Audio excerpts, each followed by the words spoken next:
All right, I think we should be live. I am Drew Badger, the founder of EnglishAnyone.com and the English Fluency Guide. Welcome to another live video here on YouTube. Today we are going to talk about upgrading vocabulary so you sound a bit more natural and native. Now what we're going to talk about, really I'll take some very basic things, and it's perfectly fine to use this basic vocabulary.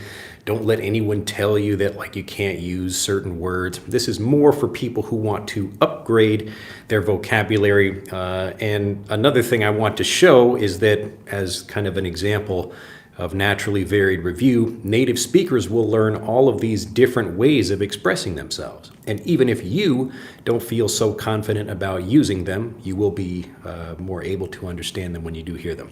George, nice to see you there. We'll give a moment for people to come in, but hopefully it looks like everything is working over here. And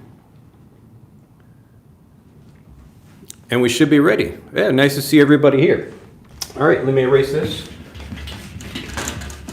and we'll get started.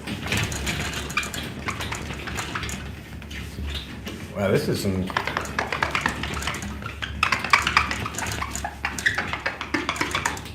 stuff really sticks on here. Try my other eraser.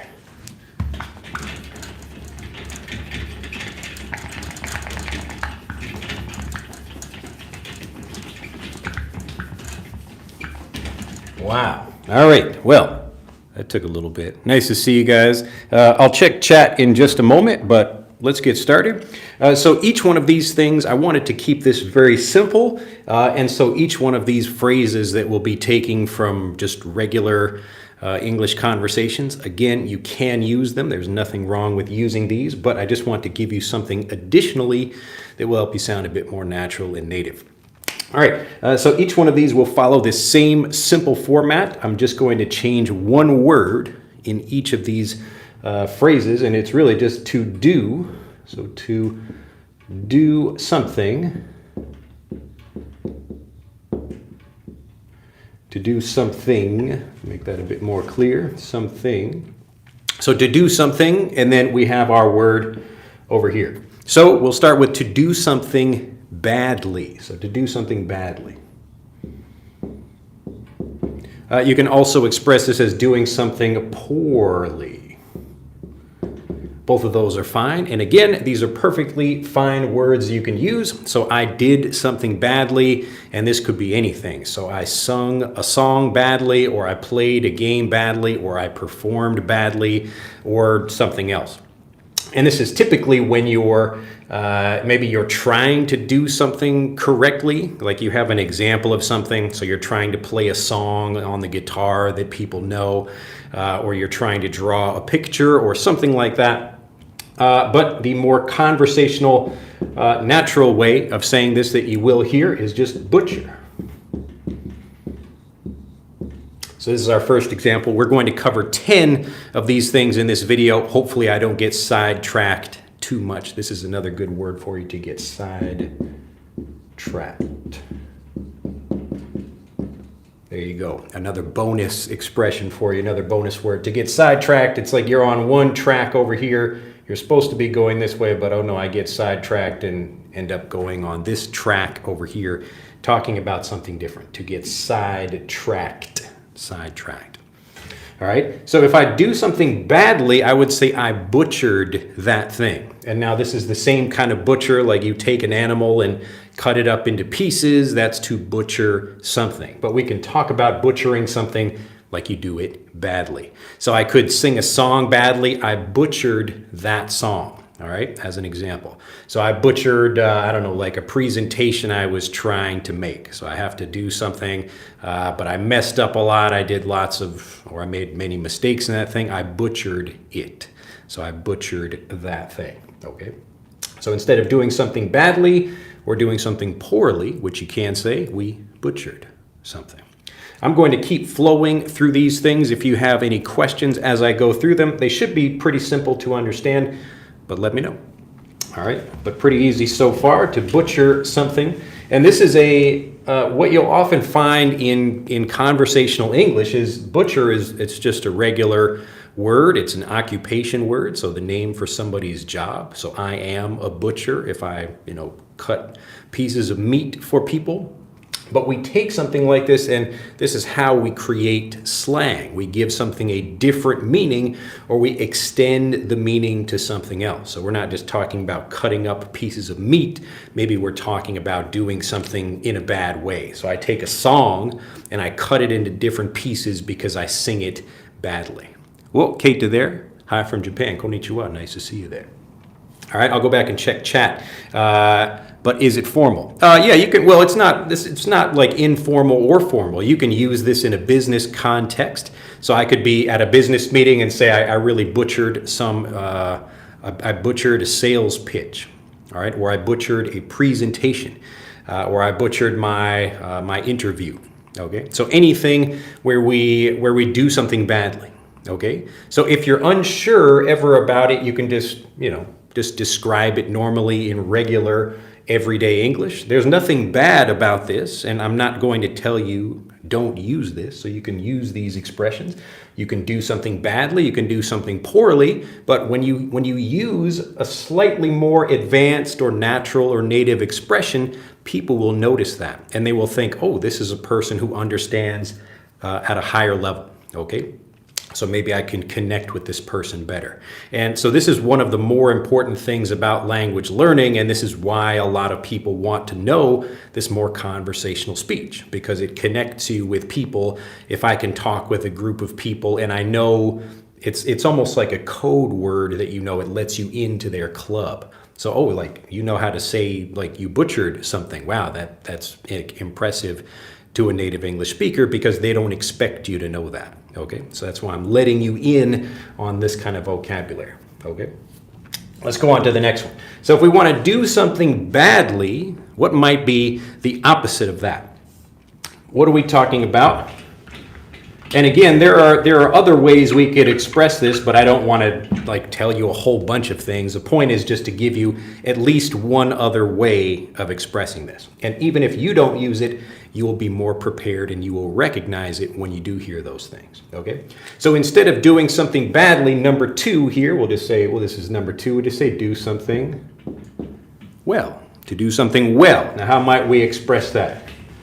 I'll go back through the chat right now. If you have an idea of how you might express this, and there are many ways you could do that, how we might do something well. So when we just talked about doing something badly or doing something poorly, this would be the opposite, to do something well. Do something well. So let me go back, check chat here. Amazingly, yeah, you could say that. That's another way to say that, to do something amazingly. So amazingly, you could do something well, or you could do, amazingly is even at a higher level. You did something very well, you did it amazingly, you did it perfectly. So those are around the same kind of meaning, but you can, or the same kind of meaning, but you can talk about that as well. So nice to see there, Cam from Thailand, Victor, nice to see there, Juan, and the toy, let's see, from Brazil, Gabriel from Mexico, Martha from Venezuela. Look at that, Venezuela, we got South America all over the place over here. Tendo here, how to distinguish the pronoun can and can't.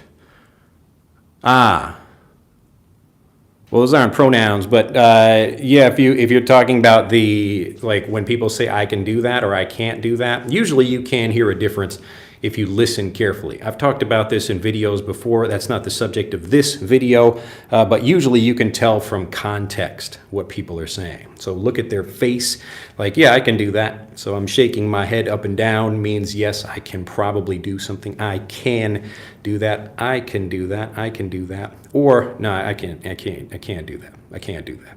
So you look at their facial expression and the tone of their voice, and it becomes much easier for you to understand words like this. But it's another reason to pay attention to many native examples. This is why naturally varied review is so important, because you really need to get lots of good native examples to see how natives are saying this. If you hear 100 different natives say I can and I can't, you will become much more confident about understanding those things. All right, let's see what else we have here. Bridget, nice to see you there. My favorite teacher, well, it's my pleasure. Victor, nice to see you there in the house. Let's see. Says, okay, we'll answer that one. I'm from Korea. I know grammar, but it's hard when I talk to foreigners. You can tell me more about that. We can talk a little bit after I go through our 10 expressions here if you have specific questions. But typically, people know a lot of English, but they have trouble speaking. They have trouble expressing themselves because they have doubts and uncertainty about nouns or verbs or adjectives or pronunciation or grammar or whatever that thing is. So you can be at the level where you understand, but when it comes time for you to speak, then you have to feel certain about what you want to say. If you don't feel certain, you won't speak. And this is where a lot of people get stuck. So they think they need a lot more speaking practice where they're trying to repeat things, they're talking to themselves, trying to repeat phrases. But the truth is that you need the kind of practice that helps you feel certain about vocabulary and grammar and pronunciation. And just like I'm doing here, I'm giving you more examples of maybe particular expressions or particular things that you might say. So instead of saying you do something badly, you butcher something.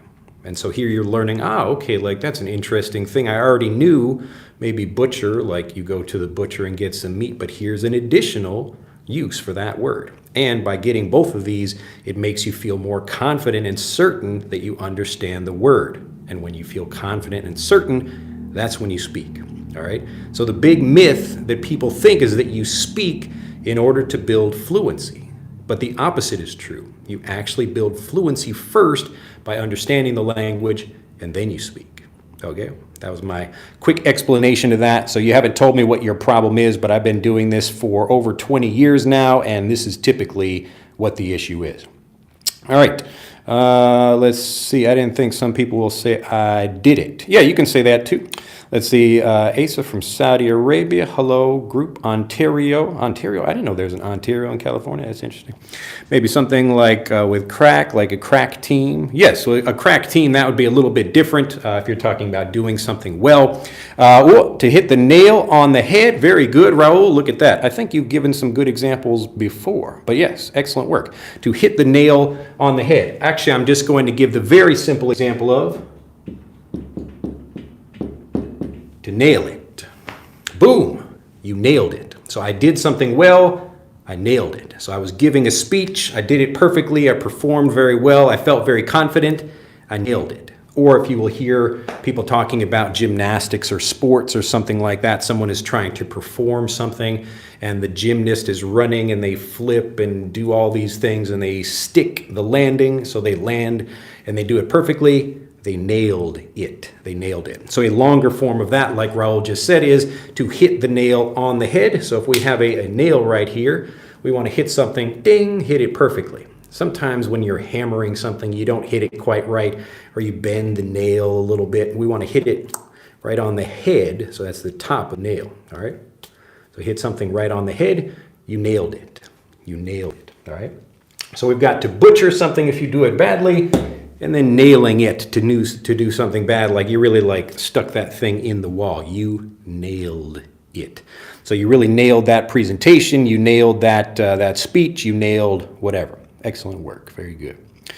All right, let's see what else we got. Gorgeous. What? Tsubasa back again. Drew-san, Thanksgiving Day, Ohio. Oh, yeah, it is Thanksgiving today, right?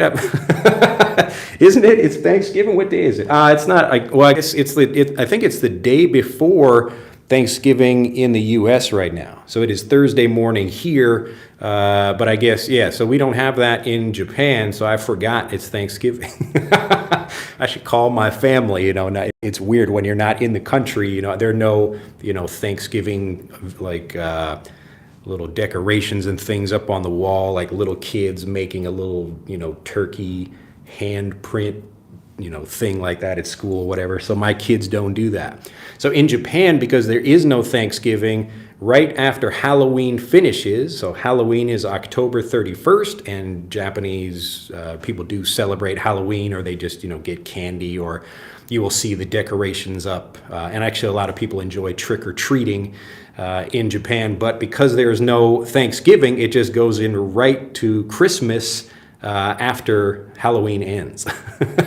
So right after Halloween, like the next day at the malls, they have, Christmas decorations up already. So 1/6 of the year is dedicated to Christmas out here. Let's see if I got anybody else. Nils, nice to see you. Sorry I can't join. I'm on my way home. I'll join later though. All right. Good at. Yes, you can talk about being good at something if you're just talking in general about being able to do something or you can do something well. But I'm talking about doing like a physical act, like some kind of activity you do. Like you performed a particular thing, a particular event. Like a speech or an interview or something like that, you nailed it. So we wouldn't talk about nailing it if you're talking in general about like doing, like I'm good at riding horses or I'm good at painting pictures or something like that. But if I'm trying to do a particular painting or I'm riding a horse, I'm at a horse race and I won or I jumped over something, I nailed it. So that particular event, that particular action, that thing, that's what I'm talking about when I hear nailed it. All right, George again, can't sound high pitch, can deep voice. Well, you will hear that, but again, I don't have specific rules about that because you will hear different things from different natives, and this is why it's so important to listen to different natives. Hi to all, it's me, Tatiana from Yakutsk, if I pronounced that correctly. Nice to see you there. Jim, hello, Professor. Nice to see you there. Camo from Nicaragua. Victor, I was 17 when I came to New York, and I speak like 70 out of 100. Watching your videos, I'll be fluent very soon. Yes. Remember to get examples not just from me, but lots of other native examples as well. If you're living in New York, you will probably find many of those. Max says, could you please, or could you explain the word radical? Well, again, like one thing, especially if you are new to the channel, that you will learn from me is that you don't really want to focus on a word by itself because words don't have meaning by themselves. They always have meaning in context. So it depends on what you're talking about. There's like free radicals or a radical idea or a political radical. There are different meanings of it. So I would just begin by Googling the word radical and looking for the different meanings of it. And that will help you understand what that means. All right. Yes, tomorrow in the U.S. for Thanksgiving. Wow, the explanation of the meaning made me understand well. Glad to hear it. Yes. And so that was also a good question. Like my job is to get you closer and closer to the bullseye of understanding something. Because when you understand something well, then you feel confident using it, okay? So if I teach you something like, yeah, I nailed it. So this expression even up here, to do something well, it could mean, so the potential, one meaning is you in general perform something well, like I am good at singing or I am good at playing basketball or something like that. But for this example, to nail something, we're actually talking about a specific activity. So like one time, one thing where you did something well. Okay. So again, like if you're just here to do something well, you might have like, you're pretty certain, maybe like 80% certain you know what I'm talking about. But as we talk more, as I give you more information, we're going to move you closer and closer to the bullseye right here in the middle where you've got 100% certainty. I know exactly what he's talking about, and I know exactly when I can say something. Okay, that's the goal. So we've got two things so far: to do something well and to do something badly. Let's see what's next on our list. And see if you guys can think of something before I put it up here. To do something quickly. To do something quickly. What are some different ways you can think of to say this? To do something quickly. To do something quickly. And again, I'm not talking about in general, like I always do, I always swim quickly or I always run quickly or something like that. I'm talking about a specific activity, like right now I'm writing, like right now I'm looking at some books or reading some papers or something like that, and I'm doing them quickly. I'm doing that activity quickly. Aran says on the double. On the double is like it's a little bit faster. Yeah, I mean that's the basic idea. This is from the Army where double time. So if I'm running 1, 2, 1, 2, now I want to do that on the double. I want to speed it up, go 2 times faster, like 1, 2, 1, 2, 1, 2, 1, 2, 1, 2. So on the double. Right off the bat, George, means like from the beginning. So I want to begin this lesson. So right off the bat, we're going to start with some excellent words and phrases that you can use right from the beginning. Rapidly, yes, that's another basic way. I mean, we're basically replacing quickly with rapidly. I'm trying to think of another kind of an interesting way to say this that a native might say. I'll just give you one example over here. There are more. I know people enjoy phrasal verbs, so we will give you to zip through something, to zip through. So when we think about zipping, like if you've ever been on one of those, I'll draw a not so good picture of it. Usually you have a person kind of hanging from some kind of, it's like a rope or a chain or some little bar like that. So they're hanging like this. This is called a zip line. Or you could be sitting down in a chair, something like that. So we want to move through something quickly. This is a line that you zip through or you zip across. So I'm zipping through these books. I'm zipping through these vocabulary examples in this video. I'm zipping through that thing. I think, what did I see? Somebody else had an example about make something snappy, was it? Yeah, ran back again. To make something snappy or to do something that way, yes, we want to be quick about it. Make it snappy. All right, so maybe you're in the Army. Those are kind of Army examples. So if we say like, I need something immediately, like please do something quickly, please make it snappy. All right, so on the double, make it snappy. Those are examples of things maybe you would tell someone else to do something quickly for you. You can also do that for yourself. But often like when you use the expression make it snappy, you're telling someone else to do something quickly. Make it snappy. Hurry up, okay? But very simple. So if I'm doing something quickly, right now I'm trying to teach as much as I can. Yeah, you could use that with your friends, but you have to use it in a casual way because you're basically commanding someone, you're telling them to do something faster. Say, hey, hurry up. So people will say this, like a boss might say that to some employees. A friend could say that to some other friends, like, hey, I'm hungry. Like, bring the food back quickly, make it snappy, All right. So that's just one more example to zip through something. And again, as you're hearing these other examples, yeah, okay. Yeah, again, like if you got it now, very good. If you still have any questions, let me know. But just be careful. This is why we begin with the situation rather than just the vocabulary. So if you just hear, make it snappy, like I might tell my boss, yeah, like, could you please send me that form, like make it snappy. I'm kind of being rude to my boss because this is something that usually like a person of a higher, social rank would say to someone of a lower rank in a way. But again, if you are speaking with friends, you can use this in a casual way, in kind of a joking way. Just make that clear. Yeah. Yeah, you want to be careful that you're doing something with your boss or whatever.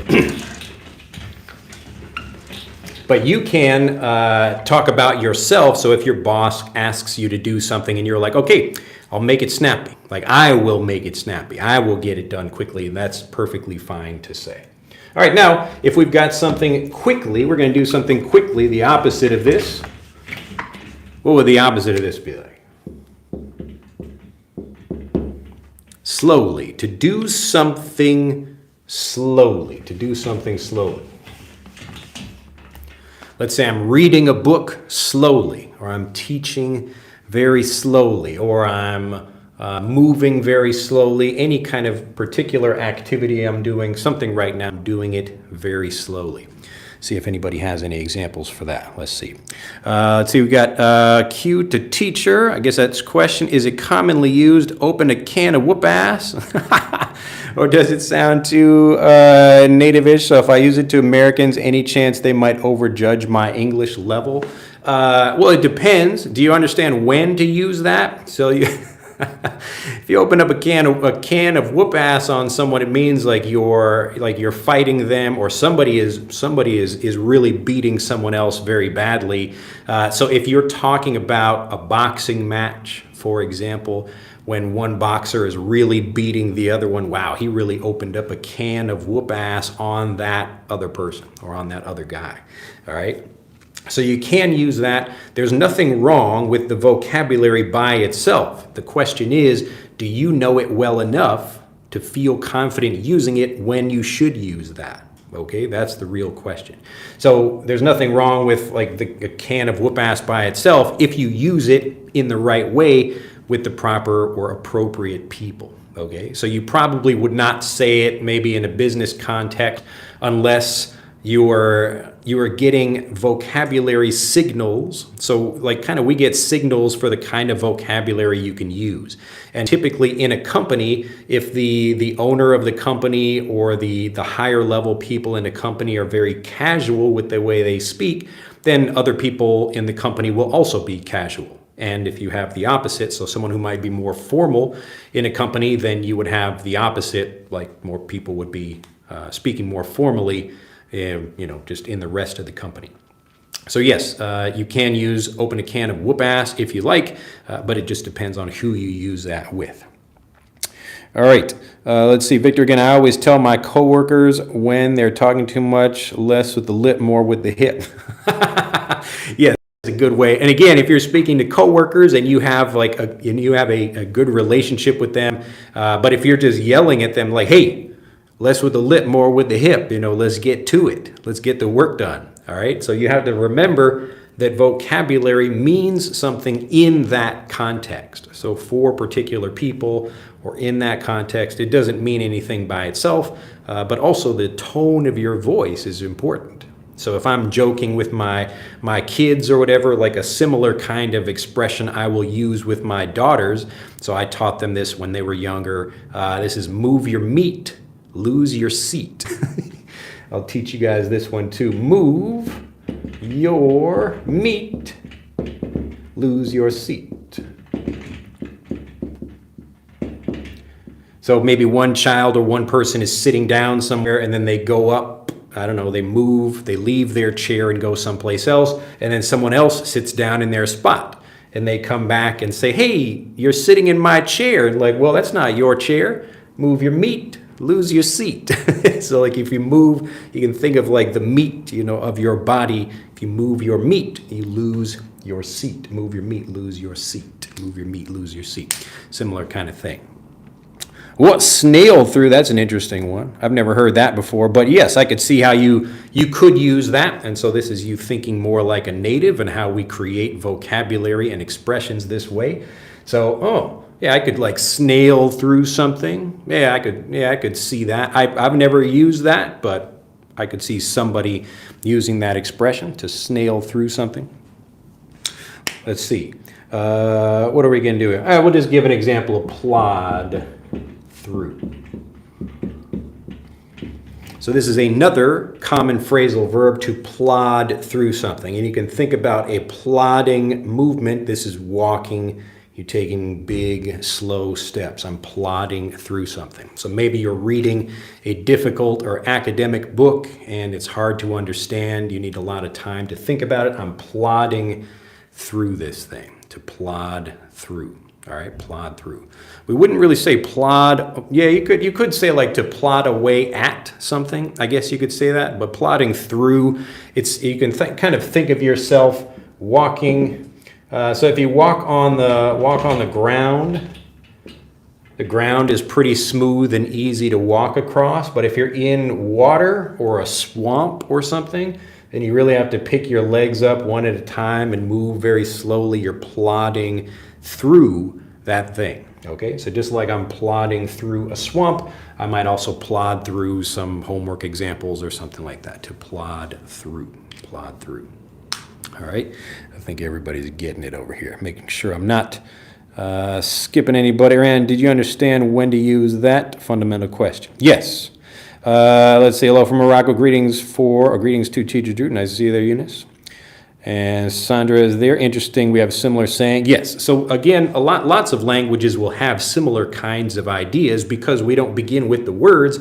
We begin with the situation. And often, if there is, some kind of like the expression in English, kill two birds with one stone.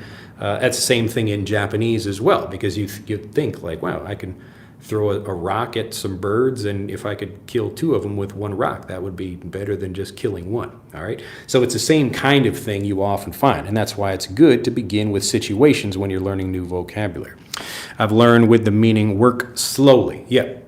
So you could like work slowly. You could do anything really slowly when you're plodding through. Let's see, Mac has said, my time has come to go. Well, we will see you next time then. All right, let's keep it moving. We don't want to plod too slowly through these examples. I want to make sure everybody understands everything. And remember, I'm giving you a single thing just because I don't want to make this too complicated, but as you can see, there are often many ways that we can express things, and so you can think about many different ways, you will hear different ways, and you can put those into your brain. Even if you might not use them, you will be prepared when you hear other people using them, so you can understand what natives are talking about.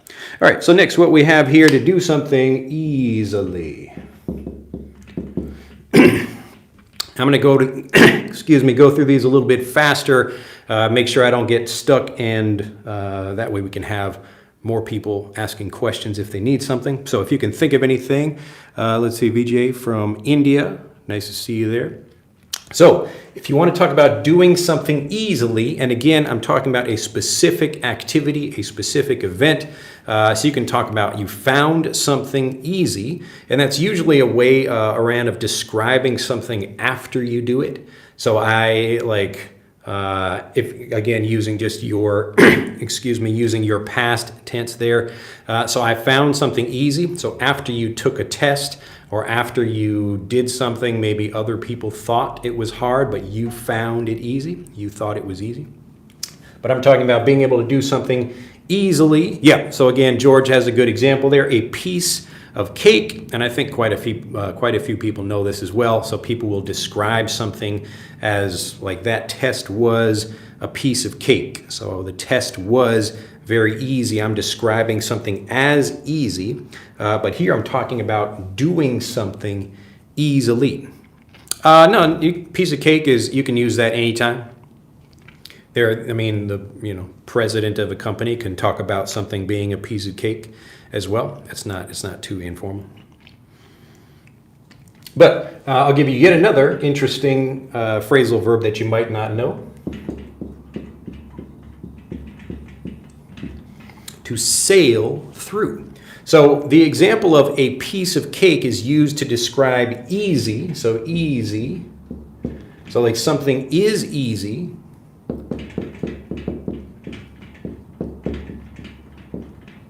A piece of cake. Piece of cake. But here we're talking about easily. To do something easily. So to sail through something. Now if you think about a ship with a sail on it and the wind is just blowing you, you're not doing anything. It's just nice and relaxing. The wind is pushing you through and you just sail through that thing. So you're not rowing the boat. You're not using energy. It's just nice and easy for you. You just sailed through that test. You sailed through that interview. It was just nice and easy, nice and smooth for you to sail through. Okay? So be careful with things like this. When you hear a word, like, yes, they sound similar, but these are actually different words, and the context becomes a little bit different. So that test was easy. That test was a piece of cake. Or if you're talking about doing the test, like taking the test, I sailed through that test. Yes, Sandra says, I learn English easily with you. So yes, we're kind of sailing through this lesson right here, trying to make it easy for people to understand, okay? So especially if somebody else thinks something is challenging, but you did it very easily, or it didn't maybe require much work for you, you sailed through that thing. You sailed through that thing. All right. Now what might be the opposite of this? So to do something easily, so the opposite would be something like with great effort. So instead of doing something easily, the opposite, you do something with great effort. So it takes a lot of time or a lot of trouble to do something with great effort. How might we describe that? Easy peasy lemon squeezy. That's right. That's right. Easy peasy lemon squeezy. Yes, Andrew, my pleasure. So to do something with great effort. Do something with great effort. Now, there are many ways you could do this. I think, let's see, Raul gave an example before about using one's hip instead of moving one's lip. But this will just give one example here: to give something your all. To give something your all. So this is the idea of not just, let's say I have to move my hand like this. This doesn't require much effort. I'm just moving my hand. But if I have to move my whole body, all of it, if I have to move my whole body, I'm giving something, some activity, my all. So I could be physically doing something like moving some heavy rocks or carrying something, or I could be running or doing something like that. It requires my whole body. Or it could require my mental effort as well. So I'm giving something my all. So right now I'm trying to give this lesson my all. I'm giving you everything. I'm trying to be here and excited and interested and helpful. I'm trying to give this lesson, this video, my all. Give it my all. But I could, I could be kind of lazy and not speaking very clearly. I want to go to Thanksgiving, So if I'm not giving this my all, the opposite, I'm just giving it. Actually, we'll teach you this in a little bit. I won't reveal that yet, but you understand the idea. It's kind of like basically doing something a lazy way, or maybe you don't really require much effort. So it could be that the opposite of this would be doing something easily, like you sail through something. It's easy for you to do that thing, like you zip through that thing. You do it quickly. You sail through it. You do it easily. But here we're just talking about you put a lot of effort, and it can be physical effort or mental effort. Okay?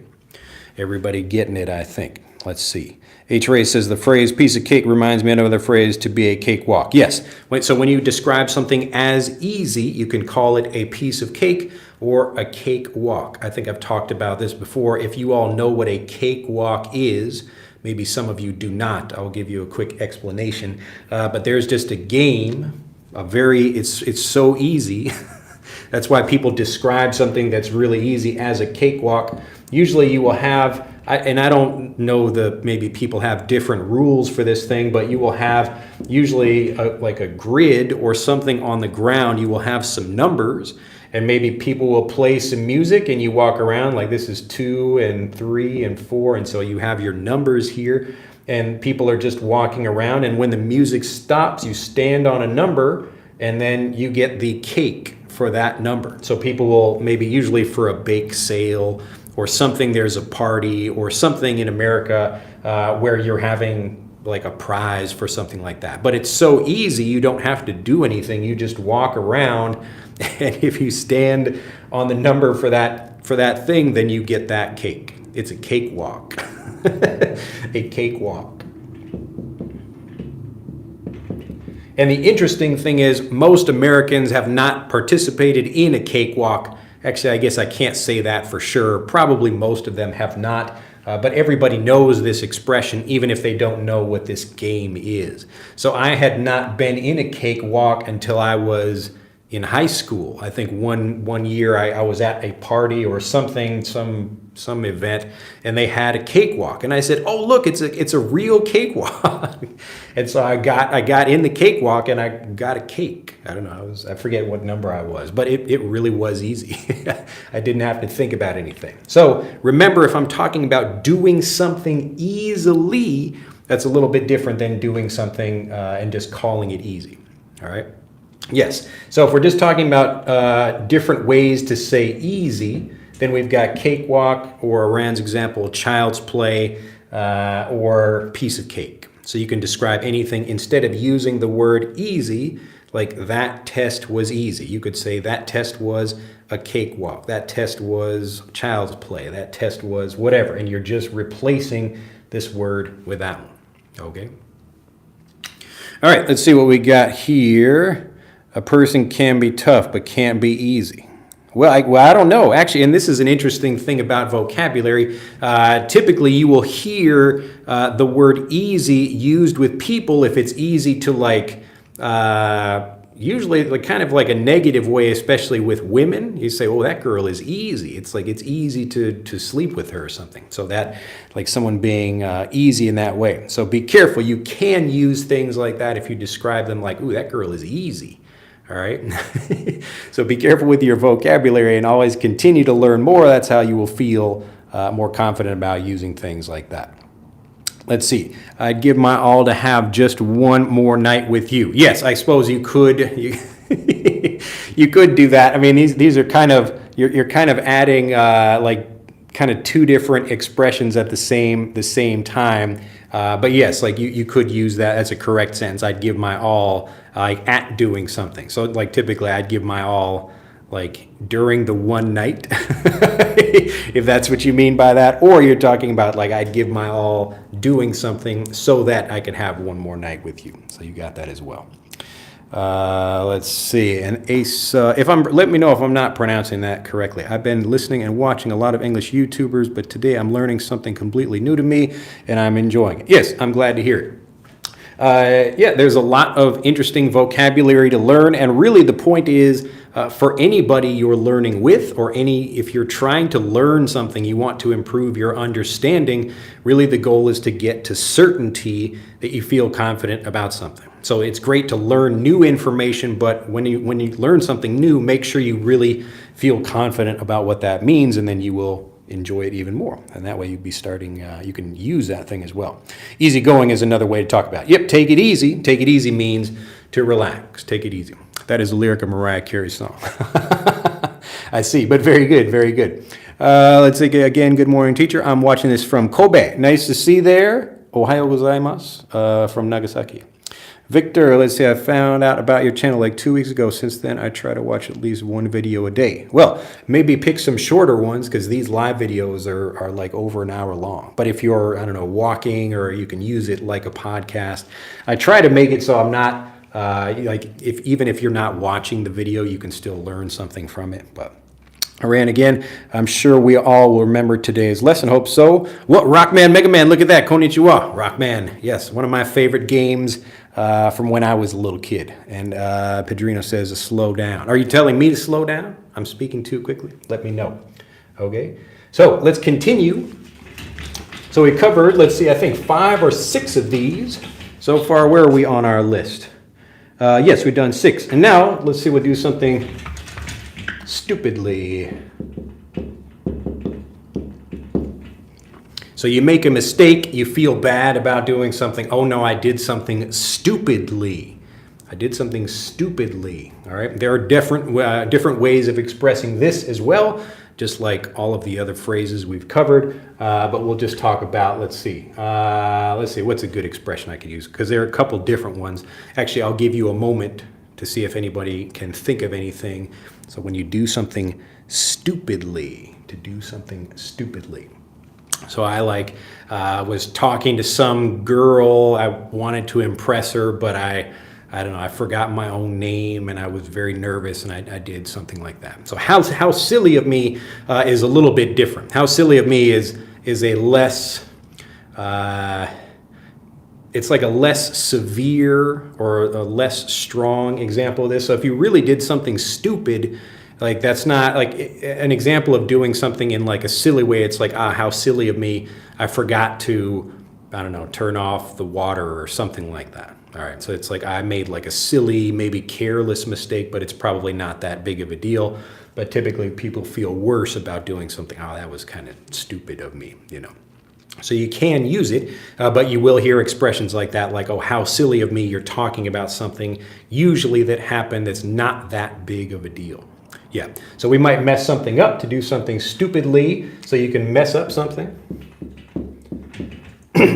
Thought I'd give you like a, maybe like a kind of more interesting one, or to make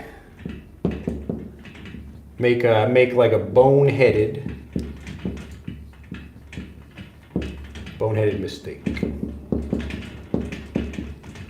All right, so this is a little slightly different than just like to do something stupidly, but I just wanted to give a wide range of things you could do. So to do something stupidly, to make a boneheaded mistake, you can think of yourself like having like a hard kind of, I don't know, almost stupid head. You made a boneheaded mistake. So typically if you do something like a particular thing, you do it wrong, you do it badly, especially if you made a mistake. So this is different from not knowing how to do something. So if I'm just learning, if I'm new at a company and I put some paper in the wrong box or something, that's not really a boneheaded mistake. I just don't know. I'm learning how to do something. But if I should know how to do something, but I do it incorrectly, I'm making a boneheaded mistake. Yeah, so like if you go the wrong direction in a street or something, yes, that would be a pretty boneheaded mistake, especially if I'm driving the wrong way, to make a boneheaded mistake. All right. Now a similar thing, instead of say like a boneheaded mistake, you can say to pull a boneheaded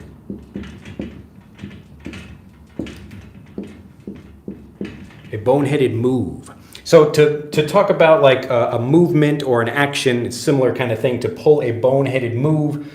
So a mistake might be like a particular wrong thing that you did. Yeah, screw up is another good example.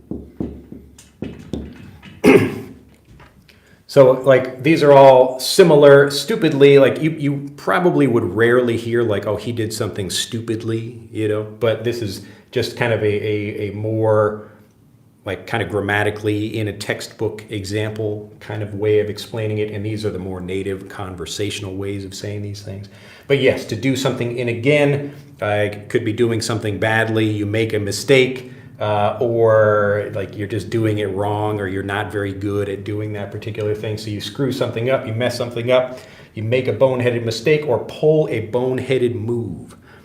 So to pull a particular move, so like you could pull a good move on someone, you could pull a particular thing. It just means to do some kind of action, to pull some kind of move. It's like he pulled a move on someone. This is like a very casual kind of, it sounds weird to non-native speakers because typically they talk about pulling as a physical pulling something, but we're talking about doing an action, to pull a move. Isn't that interesting? And this is what you will learn as you have a situation. You will hear different natives describe that situation in different ways. To pull a move or to do an action. All right, let me go back, hit up anything else. Let's see. A brain fart. Yes, so if you have like you make an example of like a mistake or something, like you should have known something or you just forgot, like, oh, now it's kind of a brain fart. A brain fart. A brain fart. Let's see. Yo-yo. What is that? What's that middle kanji? Yoru no nani owari desu?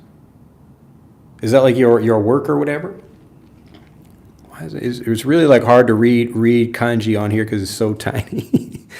Let's see. Tsubasa, Kobe is gorgeous. I think I'm just a kid living in Yokohama. How old are you, Tsubasa? I can't tell from your picture too.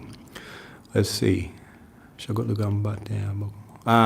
Well, hopefully you should be working right now. Don't watch videos unless you're just enjoying this. Let's see. Which one is a funny way to admit the mistake? Yeah. Well, you could just say like, and often nowadays, recently, you will hear like "my bad." Especially younger people will use this a lot. My bad, or you will just hear "my mistake," or just "my fault." So you want to take responsibility for that thing if that's what you're trying to do. Yeah, my bad, my mistake, my fault. So if you're just trying to admit that you did something badly and take responsibility for that, you can say it that way. All right. Let's see. Oh, you're 24. What do you do, Tsubasa? You should be working right now. Are you working? Actually, I guess today is a holiday. It's I don't know what holiday it is, but it's a holiday today. And Temudi from Georgia. All right, let's see. After 2 months of consecutive learning, I made a lot of progress. Thank you. Glad to hear it. Look at that. XDL is back in the house. Still learning every day. It feels you mean like awesome? Really nice. Glad to hear. Alejandro, yo, Drew, what's up? Greetings from Mexico. Nice to see you there. Over the bleak sea. I didn't mean to do that. Yes, you can say that as well, Victor. I didn't mean to do that. And this is a really good expression, actually, because you can use this with I didn't mean to do something, or I didn't mean to say something. You will hear this in songs as well. Like baby, I didn't mean to do that, baby. You know, like I didn't want to do that. It wasn't my intention. I didn't mean to do that thing. I didn't mean to do that. All right, let's move on. Continue. I don't want to make a boneheaded move and just like stay on the same thing for too long here. All right, let's see what we have next here. I think we only have a few left. Let's see, what do we have here? Let's see. Oh, do something excessively. Oh, that was a good one. Let's see. You're being like excessively. Let me write this better for you. I know people will complain about my writing. So to do something excessive, you're doing something excessively. Excessive just means you're doing something like in excess. It's more than you need. So if I have a cup of water here and I start pouring stuff into it, I can fill up the water here. Ooh, it's going up, and now all the water is pouring out the top because I've added an excessive amount of water. So I put in too much, okay? So what's a great way to say this? To do something excessively. So we're doing something too much, more than needs to be done. I'll just give you an example here. To go overboard. To go overboard. So we might go overboard with something. I might go overboard with the spices in a salad or a soup or a meal or something. So I'm going overboard with all the presents I'm giving to my friend for his birthday. I'm doing it too much. I'm giving him too much. I'm going overboard. So you can think about this. Overboard, typically it's a similar boat example from before. So you're inside the boat, you're okay, but look at that. Oh no, now something's like, it's going over the side of the boat. It's too much. It's going overboard. Going overboard. To do something excessively, to go overboard. Sort of generously, yes, you could say that. Typically, and again, like the vocabulary, so we have something like go overboard, and even that by itself, it could mean a good thing, or it could mean a bad thing. It just depends on the context. It depends on the situation. So to go overboard with something, I might go overboard with love for my children. So if I love them, I just love them too much. You know, I love them so much. I'm going overboard. Now, most people would think that's a good thing. Maybe you can never love your children too much. But maybe you do go overboard with, like, I don't know, buying stuff you don't need or other things like that. So it just depends. But yes, you've got it right. So it could mean generously, or it could be doing something stupidly. Is overdose something related only with drugs? Well, again, like you could, usually vocabulary has some kind of root. So there's typically a situation that happens. We'll just put S for situation here. And then from that, we will get some kind of vocabulary. So we've been covering this in this video. Usually I'm talking about this. We begin with a situation. Something happens. How do we describe that thing? And then we get from this, we might even use this vocabulary in related situations. So like the overdose example, the beginning situation is somebody takes too many drugs and they die. Okay, so they overdosed on something. So then we get the vocabulary of overdose. So this is actually two things. If you look at it, to do something too much, you overdo something. All right, like I'm going overboard over here. It's like more than you need. Okay, so we can also like this. I don't actually know, and sometimes I think of vocabulary, like what's a good way to help people understand it, even if the actual origin of the word might be different. So we can talk about being like above board or just bored by itself of like a proper level of something.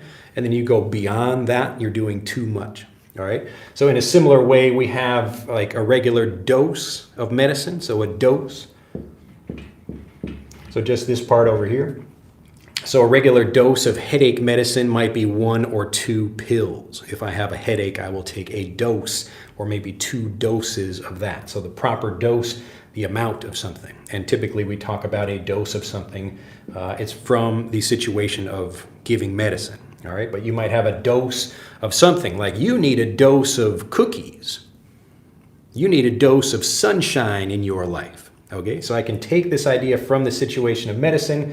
We get the idea or the phrase of dose, but then we can apply that in other situations. And this is how you start thinking more like a native, because you're beginning with a situation. You learn the vocabulary we get from that, and then how we might apply that in other situations. So to overdose means to take too much, but I could overdose on lots of things. I could overdose on sugar. Maybe I eat too much sugar, especially over Thanksgiving. People overdose on turkey. You might hear that on the news. So if you're in the United States tomorrow, you might hear people like, well, if you didn't overdose on turkey and stuffing and other delicious Thanksgiving food, you should come out and, do something, whatever that thing is. All right. But yes, so this is why, like, often learners will be beginning with some vocabulary and they don't really understand where that vocabulary comes from, so they don't know how to play with the words the way natives do. But I'm trying to get you to think about it in the opposite way. We begin with a situation, the vocabulary comes from that situation, and then we can apply that vocabulary in various related situations. Okay, hopefully that makes sense. Let's see. And okay, I think I got that. Alejandro, I didn't mean to hurt your feelings. Yes, that's true. You also hear that in song lyrics. Ilder, hi there, Drew. Let's get some new aha moments with you. Hopefully I've shared a few. If any of this vocabulary is new for you, or if not, then maybe your English is already at an awesome level and you're already using these things perfectly. But hopefully I can extend or increase or improve the amount of certainty you feel about things. You can get that each time you feel a bit more certain, that's when you get that aha moment. So you can have an aha moment about the same vocabulary as you feel stronger and more confident about it. So maybe you hear like the word overdose and then you hear, oh, look at that. I can use overdose on sugar, overdose on music, overdose on coffee, overdose on anything else. But typically we're talking about overdosing on something like you just get too much of it. And often it's maybe a positive thing to overdose on love or whatever. XDL again.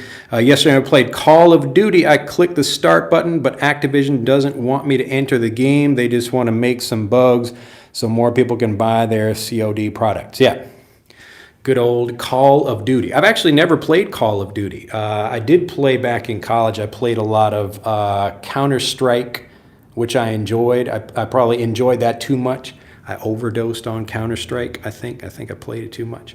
But lately, I didn't answer this question, I think, last week, but the video game that I've been playing, actually not so much recently, but I was playing, is Sniper Elite 4. So I was enjoying that game. Let's see. Buzane says, over the limit, right? Yes. So you're doing something too much. What a nice conspiracy. Yes. Some interesting things that companies do to try to get more money out of people. All right. Let's see. H-Ray says, today is Labor Thanksgiving Day here in Japan. Oh, okay. Originally celebrated as the Harvest Festival in the Imperial family. Well, thank you. I may forget that, but it's easier to remember. It's okay. We got Thanksgiving in Japan, I guess. I don't know if they would call that. I don't know what's the name of that. You can tell me the Japanese name for that. So the Japanese name for the English Thanksgiving is Kanshasai. But let's see. I don't know what day it is. What they call it in Japanese for this day. Then dose and dosis means the same. I don't know what a dosis. Oh, you mean doses? Like you're talking about multiple doses? But the former is English and the latter Spanish. Okay. Yeah, I don't know if that means the same thing or not, but maybe it does. You need a dose of coffee. That's true. You could give someone a dose of someone or recommend someone get a dose of something. Alejandro says, gotcha. Now, Drew, thanks. Glad to hear it. If I painted a surface excessively, did I go overboard? Yes. So if you did something like if you put 30 layers of paint on something when you only need 1 or 2, yes, you're going overboard with paint. You're going overboard with the painting. You can describe it both ways. Can we say you need a dose of sleep? Yes, you certainly could. You can ask or recommend people get a dose of all kinds of things. You need a dose of sugar. You need a dose of happiness. You need a dose of lunch, or you need a dose of anything else. And the point is, even if it's not like a commonly used phrase, native speakers will understand what you mean, and they will think, oh, like this person is understanding the language like a native rather than trying to repeat some phrases that they learned somewhere. Let's see. Yes, you could overdose on work as well. Yeah, people are really enjoying the overdose word. Dose is an overdose, but very good. It makes it more memorable. Jamie says, is yawning acceptable manner in English-speaking countries? I had a lesson on italki and the teacher kept yawning. So curious. Well, I wouldn't just be yawning in a meeting or in a lesson or something like that. If I'm yawning, I'm going to cover my mouth or try to, let me move out of the camera or something. But I wouldn't. No, it's not like not a polite thing to do. But I remember, because I hated my French class in high school, I used to sit in the front of my class and try to just pretend to yawn, and I would make the teacher yawn to mess up the lesson a little bit. And I had some fun doing that. I hated that class. Ryan says, again, overdose on or overdose of. Yes, you could have both of those. So you would overdose, and that's one word, overdose. So you would overdose on whatever, or you could have a overdose of a particular thing as well. So I could have an overdose. I overdosed on coffee this morning. Maybe I drank too much of it. Or I had an overdose of, actually you could say both of those things. You couldn't say you had an overdose of coffee, or I overdosed on coffee. Both of those you could say. Nice game, I see. Have you ever played any version of Battlefield, says Eunice? No, I have not. I'm not really a fan of those war simulator games, but I do like a tactical, like Sniper Elite. That's a kind of example of something where it's one man, you go in and try to kill all the bad guys, like that kind of thing. That's more my speed. That's a good expression for you too. It's more appropriate for me, something I enjoy. I'm confused with when we use overdose on or overdose of. All right, let me make this clear for people.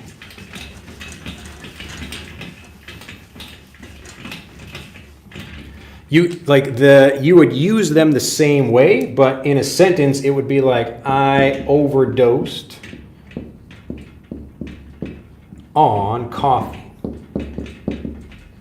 So the same thing, or I had an overdose of coffee.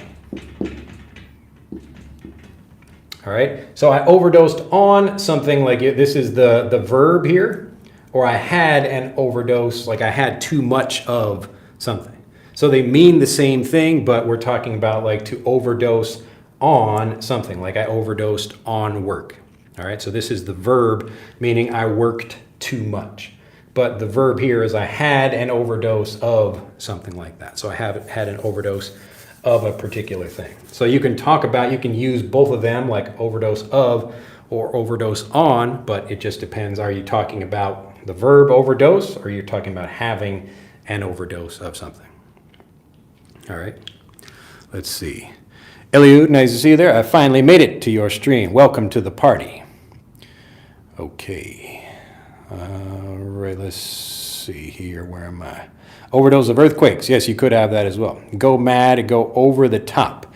Asks Keiko. Well, to go mad, there are different ways of using go mad. You could mean go mad I really like something, like I went mad for this TV show or this restaurant or something, means I really like that thing. But also go mad just in general means like you go crazy, you can't think or control yourself anymore. Like somebody just, they can't think, they went mad. Let me see if I got that one. なるほどね。はいはいはい。勤労感謝の日。なるほどね。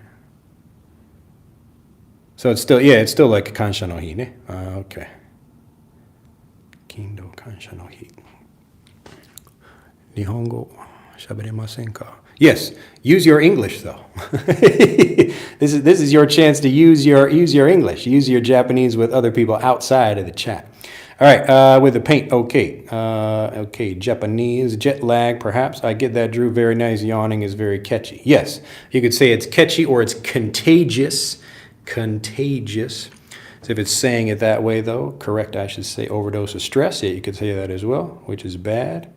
All right, I think I'm trying to get through these. All right, I got through these. I zipped through. All right, I got through all of the comments. All right, let's continue here. So excessively, let's see if we also have. I'll clear these up. I think we only have, let's see, maybe 2 more. All right, we'll use insufficiently. So sufficient. Sufficient. So insufficient means you're not doing something enough. So insufficiently to do something insufficiently. Okay, so you imagine like here's my level of something. I need to do it up here. This is the sufficient level of energy or the amount of something, but I only do it at this level. So this is insufficient. So if I do something insufficiently, I'm just going to write this. It won't fit. It's too long of a word to fit in this space. But we'll just say half. Let's see, half-hearted. H-A-R-T-E-D, half-heartedly. So to do something half-heartedly, you can think about your heart. And this is a similar expression to what we talked about before about giving something your all, to give something your all. So I'm going to use all of my heart in something. But now, maybe I'm a little bit tired or lazy. I'm going to do something half-heartedly. Half-heartedly. So I'm only using half of my energy half-heartedly to do something insufficiently. And typically this is when you don't put all of your energy, it's more about the feeling of something. So I could be working at a job, like I'm working at a register at a grocery store. And I'm just, hello, how are you? And I'm typing things and scanning stuff, but I'm kind of half-hearted about it. And maybe like my manager comes over, he says, hey, are you feeling okay? You don't look very good, or you have kind of lower energy today. So I'm doing something half-heartedly. I don't have my heart in it. I can also say similarly, like my heart's not in it.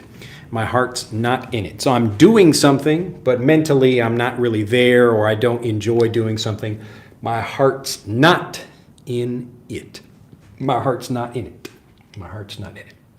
Now, I will tell you a similar expression. It's similar, but they mean something a little bit different. And this is half-assed. Like half-assed. So we'll draw like, here's that's kind of a bad butt. Butt, I guess a butt. Let me see here. It kind of looks like that. Okay, that's a butt, like your butt. Here's some legs here as well. So to do something half-assed means like you're not really putting much effort into that thing. So I'm supposed to water my flowers during the day, but I don't really care. I just water them a little bit. I'm kind of doing it in a half-assed way. So maybe I'm actually in a good mood, so it's not really half-hearted, but it's a half-assed way. I'm not like putting my whole ass into it, All right, so these are two different expressions, but you will hear them used in similar situations. But just remember, half-hearted is really talking about like your mood about doing something. So I could be working, but I don't really feel excited to be there. It's kind of half-hearted, a half-hearted effort. But if I'm doing something half-assed, I'm actually doing that job poorly. So I should be watering all these flowers here, but I'm just like watering some of them. You know, it's a half-assed effort. Yes, so many of the things I like to teach some new vocabulary, but these are very commonly used, half-hearted and half-assed as well. Now, it's not necessarily like, it might sound like slang just because it's got the word ass in it, but you will use this, you will hear this, especially in movies. But yeah, you can remember those. All right, let's see.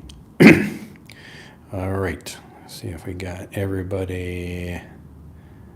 All right, get some examples and some review. Yes, that's correct.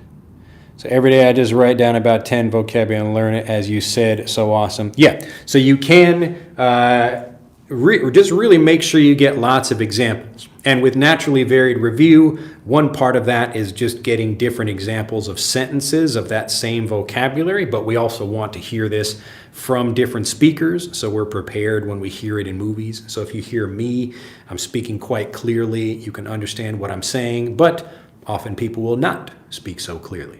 All right, so we really want to make sure you get lots of good examples. Like, this is why we do what we do in Fluent for Life. We really want to make sure you get lots of different examples to make sure people are well prepared for conversations.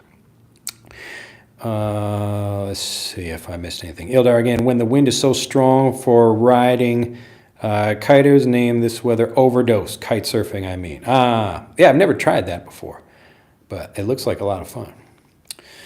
All right, anybody else that we missed here?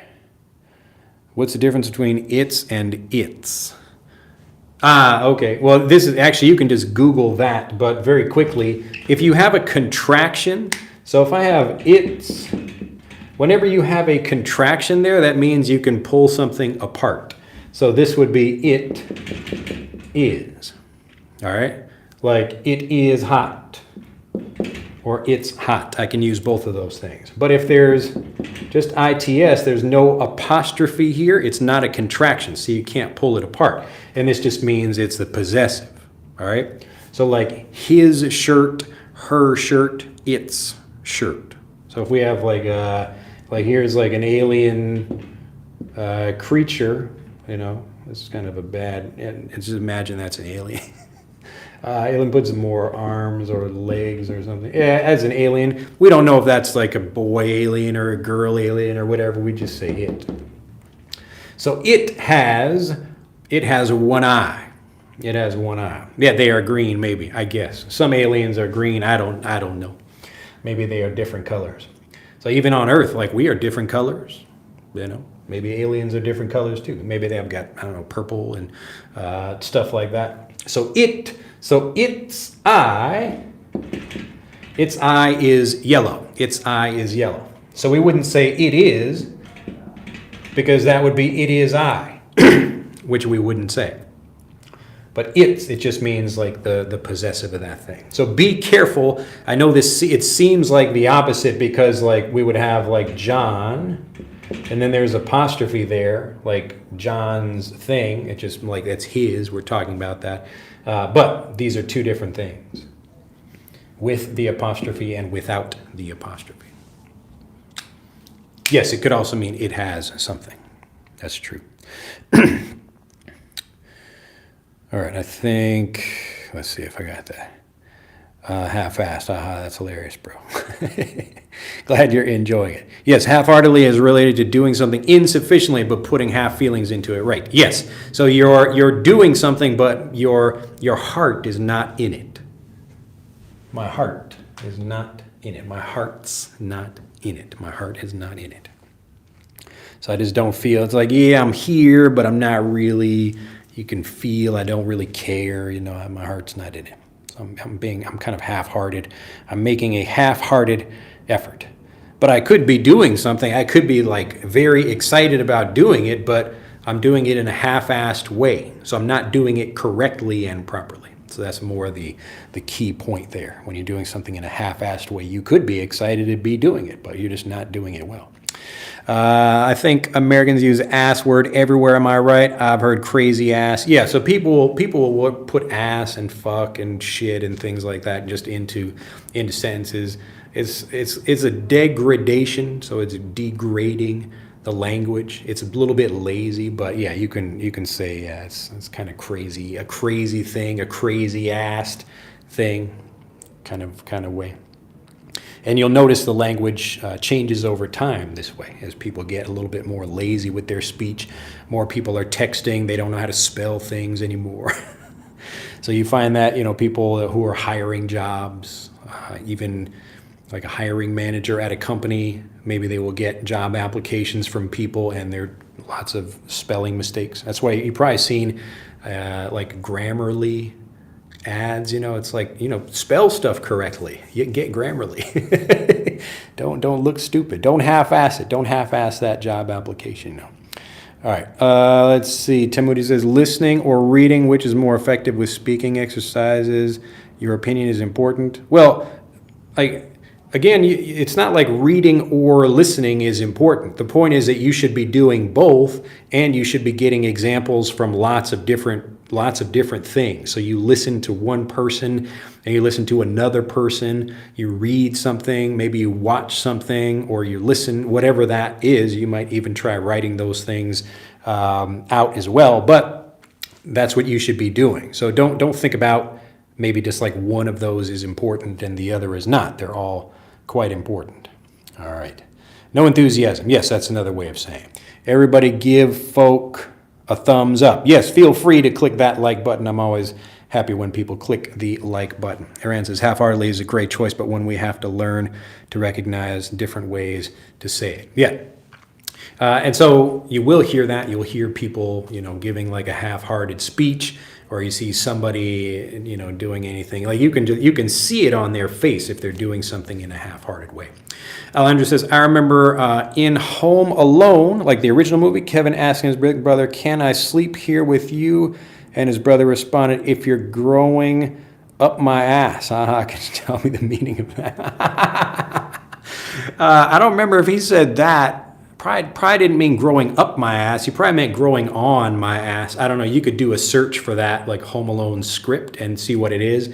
But it would mean, I think he probably said something like, the only way you could sleep with me is if you're growing on my ass. They probably wouldn't use growing up my ass, because it'd be kind of like it's on the inside a little bit, and that's a little bit gross for a kid's movie, but. So he was telling a joke. So Kevin, Macaulay Culkin, you imagine this is his bed right here. So there's one guy. Maybe he doesn't have room for two people, but let's just imagine he has a double bed. And so Macaulay Culkin is like, hey, can I sleep with you on your bed? And he says, well, he's basically saying, yeah, you can sleep with me if you're growing on my ass. So anything if it's on him already, of course it's sleeping with him. So he's making a joke like, yeah, sure, you can sleep with me if you're growing on my ass. But he's not growing on his ass. He's not like a plant. Imagine like a plant growing on his ass. Now, I don't know the exact quote, but you can probably look that up. Just look up Home Alone script and then look for, I don't know, growing on ass or something like that. I'm sure you could Google that and just find out what that is. But yes, that's what that means. So no, you cannot sleep with me unless you're growing on my ass. You guys. All right.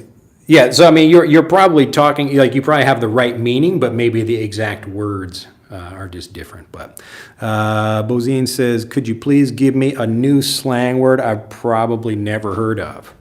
I don't know. Well, hopefully, do you know everything I've taught in this video? If not, review all those things. Don't worry about trying to learn like brand new stuff. Just master a few things that you already know and make sure you can use them. Because I can imagine there are probably some things you know already, but you're not 100% confident about using those in your conversations. And that's Google search says grow on. Okay. Yeah, Zoran is always good with the Google search. We want to make sure, like, is it grow on as or grow up? Like, you will hear that sometimes, like, like jump up my, like go up in, something like that. But that's kind of, that's a little for a kid's movie, But growing on your ass, that kids would find that funny because it's like on your ass. Let's see. Camino New York. Yeah, that's like the. I think that was like the second one, like Lost in New York. I think that's the name of it. But Home Alone 2. Donald Trump is in that movie a little bit as well. The explanation on the preposition is best. Yes, yeah. So this is like it's another good lesson, like growing on your ass versus like if you say like up my ass, typically we mean, and I don't want to have to draw like a picture, like a graphic, like you see the difference. You can imagine. That's why I'm drawing. It's a tiny ass over there, so you can't really see it very well.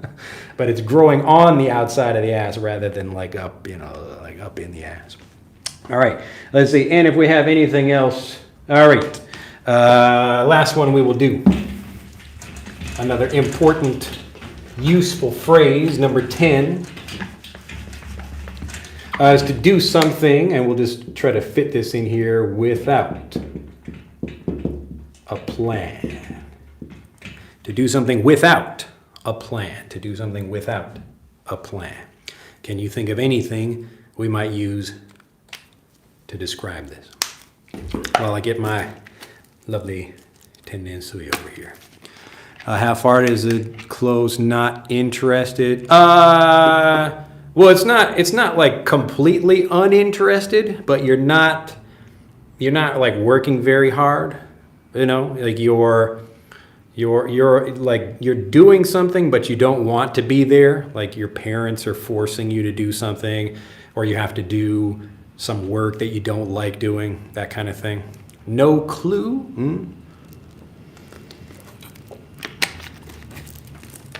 There are a couple of different ways to do this, but I don't want to be keeping you guys here all day, so to wing it. To wing it. So I don't have a plan.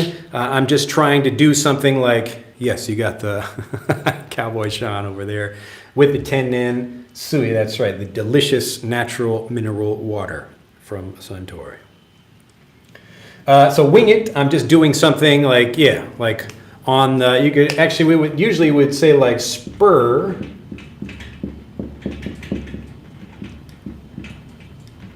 So spur of the moment means to do something without prior planning. If I'm doing something like, let's say I'm just talking right now. So I don't have a specific plan of what I want to say. So right now I'm just winging it. I'm just winging it. So winging. I'm winging it. Winging it. So if I'm talking and I don't have a specific plan for something, maybe I'm giving a speech or even teaching a lesson like this, I don't have a specific plan, I'm winging it. He's just winging it right now. Now some people are good at doing that, some people are not good at doing that, but this is the basic idea. So doing something without knowing exactly how you are going to do it. Often we feel like we are going through life this way. Maybe, oh no, I don't know exactly what I'm going to do. I don't have a specific plan. I'm just winging it, seeing what will happen. All right. But look at that. Very good. How long did that take us? 83 minutes. Wow. Time really flew by over here. Goodness gracious. It's already 11:30 a.m. here in Japan, and it is working Thanksgiving Day. But look at me working for you guys and giving you a full-assed effort over here. Actually, we don't say a full-assed effort, but you see, as a native speaker, I can play with the language like that. I can make a joke out of something. Say, ooh, I'm giving a full-assed effort. Maybe come what may is related to winging it. Come what may is more like I don't care what the results of something are. So like I am doing something and maybe the consequences or the result of something will be negative or bad for me in some way, but I don't care. So like, come what may, I'm going to go to the protest rally or something like that. So even if I get in trouble or I'm going to sneak out and, so improvising is winging it. Yeah, Jamie, you got it. To improvise, to do something without a specific plan. All right. So again, this is like while I'm continuing to do an action without a plan, I'm winging it, I'm improvising. So I see it's like, pase lo que pase. I don't know if I'm saying this, but I'm guessing, did I pronounce that correctly? I like to try to sound like I speak Spanish, even though I do not. Pase lo que pase. Is that correct? Let me know. But that is it. You said it well. Awesome. Yeah, I don't know much Spanish. Actually, the friend of mine that came out to visit me, he was, I think his mom is Mexican, and he knows a little bit of Spanish, and his dad knows a little bit of Spanish too. But the only Spanish I know, I think I probably told this story before. So I just told before about how I would yawn in French class because I didn't like that class, and I would in my Spanish class in college. So I took Spanish in college and I failed it. And I still don't remember much of that, but it was like I had to take a year of Spanish, and I hated it. But I would go to the back of the class before the class, and I would set the clock ahead. So I'd move the clock ahead to set it ahead. And near the end of the class, I would say, ¿Qué hora es? Like, what time is it? And then like we would get out of class a little bit early. I don't think it really helped me because I had to go to class a little bit early to set the clock ahead, so it didn't really help me. But I felt better that we had like less class time. And then I also, just from Predator, let's see, how does that Spanish go? El demonio que hace trofeos de los hombres. El demonio que hace trofeos de los hombres. And that's for you Spanish que hora es correctly too. Oh, okay, very good. All right. Well, that's it for the lesson. If anybody has any final questions about anything else, you can let me know. But it looks like since it is working Thanksgiving Day in Japan and in America, I get two. Look at that, 2 Thanksgivings. It's like 24 hours and then another 24 hours. But they kind of overlap, so maybe it's not the whole thing. But George, look at that, always patient. George, I want some more comments in the middle of the lesson. You're always like the first and the last comment, but I want to see a nice George comment in the middle. George, tell me something you learned today. What's something that now is your chance? Tell the class what something you learned today. But just to recap, remember that as you are learning new vocabulary, always pay attention. This is my simple drawing of a situation. So pay attention, watch what's happening, think about the context, the situation, and then from that, you will get all these different examples of what natives will say. So the vocabulary comes from the situation. We want to begin with the situation, understand what is happening, and that will tell us, oh, that's interesting. Like we could say, do something quickly, like that person is moving very quickly, or we could say they're like blazing through something. All right, to blaze through. Another good phrasal verb for you, to blaze through. Yeah, it just flew by, really. It's like an hour and a half, I guess, almost. 90 minutes, almost. All right? So we could describe someone doing something quickly. We could say they like flashed through it, or blazed through it, or powered through it, like even if it was a little bit difficult, they just went through it anyway. Okay? Hopefully that makes sense. But you should be paying attention for situations. This is how you learn like a native. And when you understand vocabulary this way, you can then take that vocabulary and play with the language. You can begin using something just like I used earlier about saying like whole-assed. So like nobody uses that, but people would think that was funny if I'm using this in a like in an expression or whatever. Like, yeah, I gave it like my whole ass today. I wasn't just a half-ass thing. That was you got my whole ass today. So it's a little bit rude, but people could find that funny. Anyway, when you learn this way, you will feel much more confident and fluent. And remember, you become fluent first, then you speak. So as soon as you understand more, you will feel more confident about the language. I always enjoy your classes. Alejandro, Drew, you have charisma. Look at that. What's a Spanish word for charisma? Or is it like cariza? I'm trying to think of like a good way to say that. Because a lot of Spanish words, we just change the pronunciation a little bit for English. Like Univision is like Univision, you know, like this like sounds. I used to love listening to. I would listen to a radio show. It was a Spanish radio show called Que Buena, and I really liked. I couldn't understand much of it at all, but I just liked listening to the announcer. He was like Que Buena, like what's good or whatever that means. But I would work with these. I think there were some like Spanish-speaking construction guys, but that was fun. Sandra says, awesome class. Thank you, Drew. Have a nice day.